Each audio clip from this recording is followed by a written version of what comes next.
Welcome back to Dungeon Command. Tyranny of Goblins versus Curse of Undeath.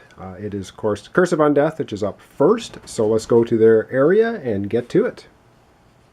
So, of course, the first thing we do is start of turn effects, which I believe they have one, which is the regenerate for the Vampire Stalker, but he's not damaged. And then we're going to untap our creatures. The Skeletal Lancer was tapped because he used an immediate effect last time. And then we grab one more order card for the Undeath player. So we'll do that, add it to his stack of orders. And now it is going to be commanding units one at a time until we do all of them. So let's readjust the camera and get to the Undeath player activating his units. So first up for the Undeath player, again, we're just going to do the zombie. He's going to do a straight attack versus the troll. He does 10 damage, and that's all he does for his attack. And I don't believe that we as the Goblin player have anything to prevent that. So we're going to put 10 damage onto the Feral Troll. He has 120 hit points down to 110. And he's not going to move his one space. Next up, we're going to activate the Vampire Stalker. And the Vampire Stalker is going to move one space to here, which he has to stop movement because he's adjacent to an enemy now. And he is going to play a card on himself called Hulking Attack. And he's a level 4 and he has a Constitution ability, so he can play this one. It says, make a melee attack that deals plus 10 damage. If the target takes damage from this attack, you gain 1 morale. So, the Vampire Stalker does a melee damage of 30. So he's going to be doing a melee damage of 40. And we will be increasing the morale of the Undeath by 1 if the Goblin player can't prevent or takes some damage. So the Troll is indeed going to take 40 damage. Plus the 10 is going to be a total of 50. So we'll put the 50 damage on him and remove the 10. So far the Troll's taken 50 damage. Pretty nasty. And now, I think, and that's going to, of course, tap the Vampire. And up next, we are going to activate the Lich Necromancer. And the first thing the Lich Necromancer is going to do is he's going to cast Mage Armor. It's a minor on himself. Of course, he has Intelligence trait. He's level 5. And this is be able to tap himself to prevent 10 damage from one source. So he is casting Mage Armor on himself. And now he can move, and he has a movement of 6. So he's going to go 1, 2, 3, 4, 5, and 6 to here, which gives him a clear view to this space. None of the minis are blocking.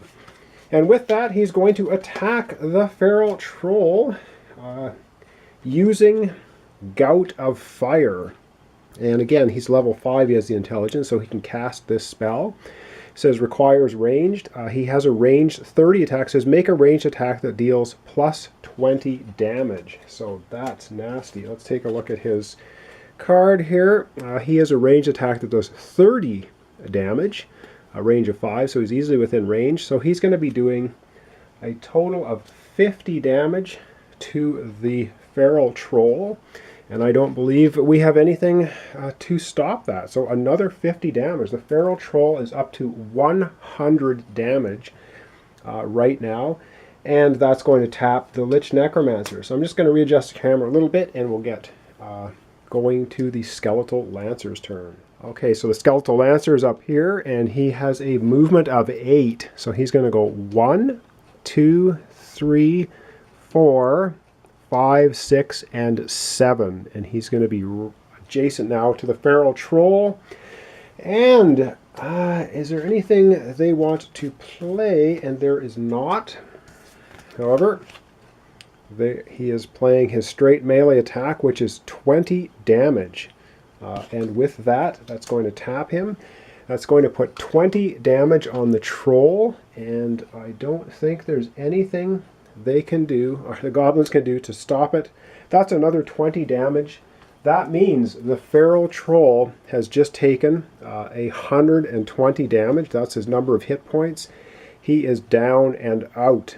And he's a level 5. So that creature has been destroyed. Wow, I didn't even think that was going to happen. But there you have it. The Feral Troll is out of here. The morale for the Goblin player, which is us, goes down by 5. So from 16 we drop down to 11 for losing our Feral Troll. Ouch, that was nasty. And that's going to end all the activations. Let's go back to the Undeath turn and end off. Okay, so here we are at the end, and now we have to increase leadership. It's going to go from 15 to 16. They have 9, 10, 14, so they could field a creature level 2 or higher, and they're not going to bother. Then we're going to untap all of the creatures, and we're going to draw up to creature hand size, which means they don't draw any because they didn't play any. All right, that ends the Undeath turn. They're sitting at a morale of 10, leadership 16. I have a whole bunch of units on the board. Let's go over to the Goblin players area and do their turn. All right, that was a nasty blow, losing our Troll. Wow, that really sucks. But anyway, there you have it. So start of turn effects. Well, our Troll would have healed 10 hit points if it was still around, but it is not. So that's not going to happen. We're going to draw one order card, and the order card we draw is Mortal Wound. It can be played on a level 4 Constitution creature. It says prevent all damage to this creature from one source. Attach this card to the creature. It says destroy this creature at the start of the deploy phase. So, okay, I guess we'll hang on to that. And order cards and untap all of our creatures. None of our creatures are tapped. Now it is time to start activating our creatures one at a time. So let me readjust the camera and we'll get to that. Okay, so first up we're going to do our Hobgoblin Soldier. He's sitting on the last treasure token here. So for his activation, I am just going to have him retrieve that. That is going to put our morale up from 11 to 12. And now he can move, and he has a movement of 6. So of course that taps him by taking that action. And for 6, he's going to move 1, 2, 3. He'll sit 3. Yeah, he'll sit right there. Maybe try and lure some other characters away. All right, up next we have let's do the Goblin Archer. And he has acrobatics, of course, which means he's not slowed down by difficult terrain. And so he's way up here, so he's going to go 1, 2, 3, 4, 5, 6. He'll move into position there, and that's the end of his activation. And our Goblin Champion has a movement of 6 as well. So let's have him go 1, 2, 3, 4, 5, 6. Or hang on, let's see. 1, 2, 3, 4, 5. Yeah, he's kind of stuck there. Oh, let's put him back here. We'll leave him in this corner again. All right, that is Goblin Archer. That's our Goblin Champion. And last up, we have our Hobgoblin Sorcerer. He is just going to move 1 space here. And let's see if we have anything exciting for him. And we don't. And so he is just going to take a ranged shot at the Skeletal Lancer. And the Skeletal Lancer, he's going to be shooting at this back corner, which is wide open, so he cannot dodge. And we do 20 damage on a ranged attack, which has a distance of 10.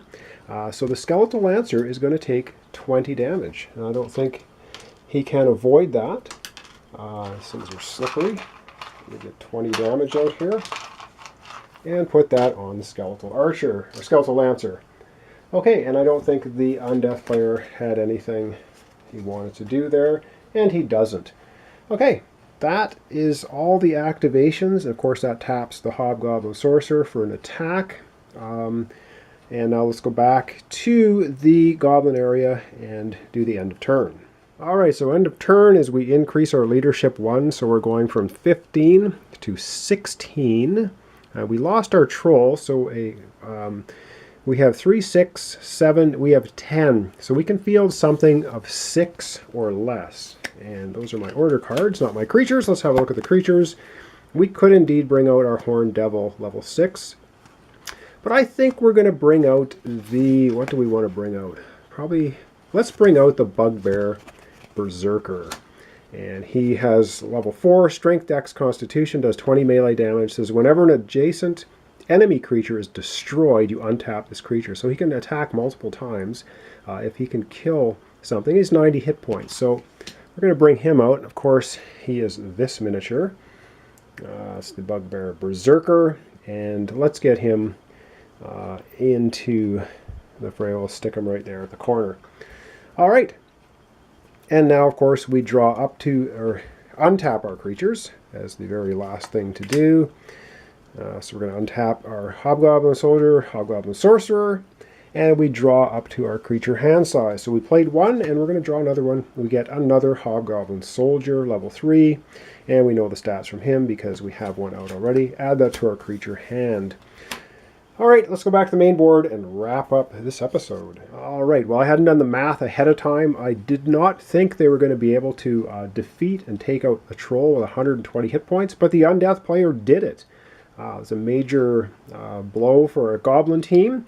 However, as it stands right now, Undeath has 10 morale, leadership of 16, and I believe I forgot, of course, his Bloodthirsty ability. Gain 1 leadership for each enemy creature destroyed during your turn. So their leadership's actually going to go up to 17, not 16, because they destroyed the troll. So good thing I caught that now, because I keep forgetting that little rule. Okay, and I guess our goblins are trying to muster a little bit over there. And that's about it for this episode. All right, thanks for watching. Thanks for subscribing. Join me next time with Goblins versus Undeath.